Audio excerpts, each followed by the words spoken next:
नमस्कार। आज बात करेंगे एक ऐसी शख्सियत की, एक ऐसे क्रांतिकारी की जिनके बारे में शायद हम उतना नहीं जानते जितना जानना चाहिए। एक ऐसा नाम जिनकी विरासत आज भी हमारे साथ है, सावित्रीबाई फुले।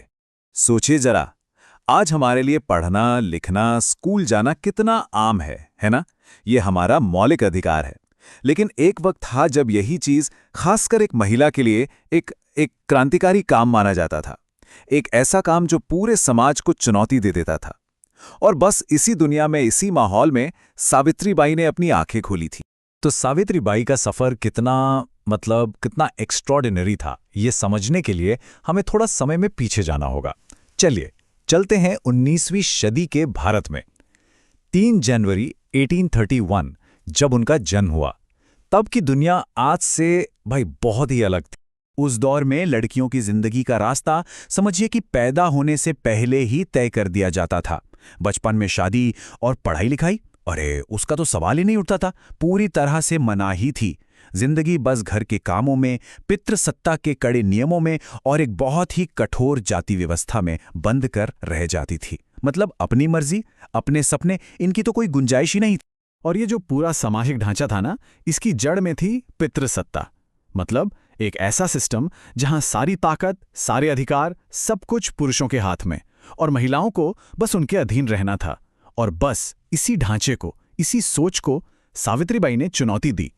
और ये सिर्फ कोई किताबी बातें या दूर के नियम नहीं थे, ये सावित्रीबाई की अपनी सच्चाई थी, उनकी अपनी जिंदगी की हकीकत।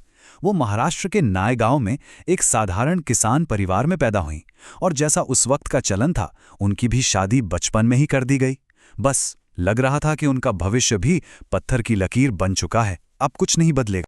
लेकिन कहते हैं ना, कहानी में मोड़ जरूर आते हैं, और सावित्रीबाई की जिंदगी में जो सबसे बड़ा मोड़ आया वो उनकी शादी ही थी।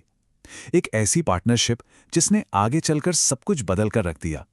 उनका विवाह हुआ ज्योतिराव फूले से, एक ऐसा नाम जो आगे चलकर भारत के सबसे महान समाज सुधारकों में गिना जाने वाला था। अब ज्योतिराव फूले वो अपने जमाने के बाकी पतियों जैसे बिल्कुल नहीं थे। मतलब जमीन आसमान का फर्क था। एक तरफ वो लोग थे जो परंपराओं का हवाला देकर पत्नियों को घर की 4 दीवारी में कैद रखते थे, और दूसरी तरफ थे ज्योतिराव, जो बराबरी की बात करते थे।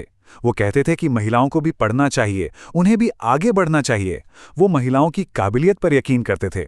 सोचिए, उस वक्त ऐसी सोच रखना अपने आप में कितनी बड़ी क्रांति थी।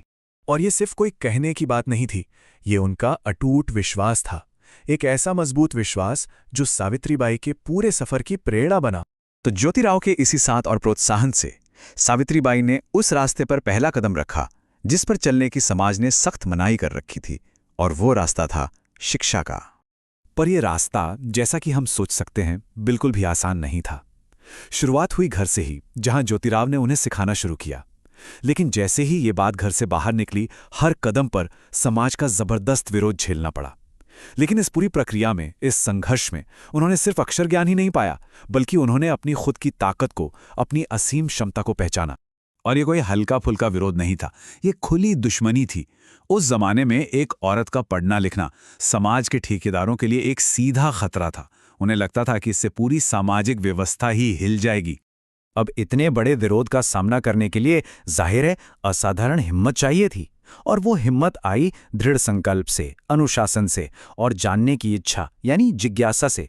यही वो गुण थे जिन्होंने सावित्रीबाई को हर मुश्किल पार करने की ताकत दी, और ये गुण उनके अंदर इसी संघर्ष की आग में तप कर निकले थे।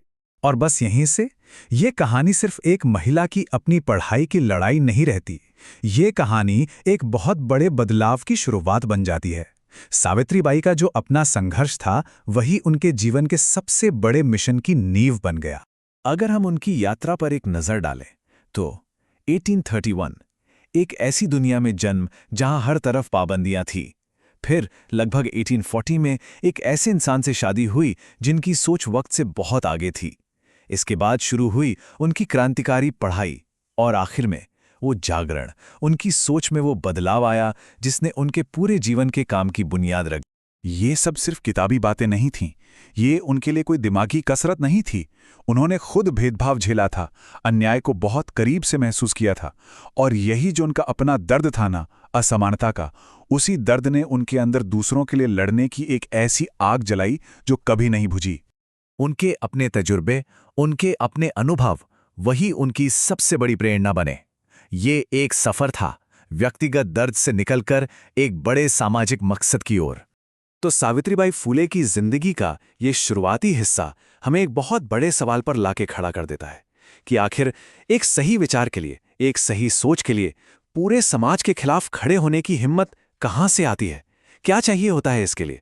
शायद इसी सवाल के जवाब में ही उनके साहस और उनकी विरासत का पूरा सार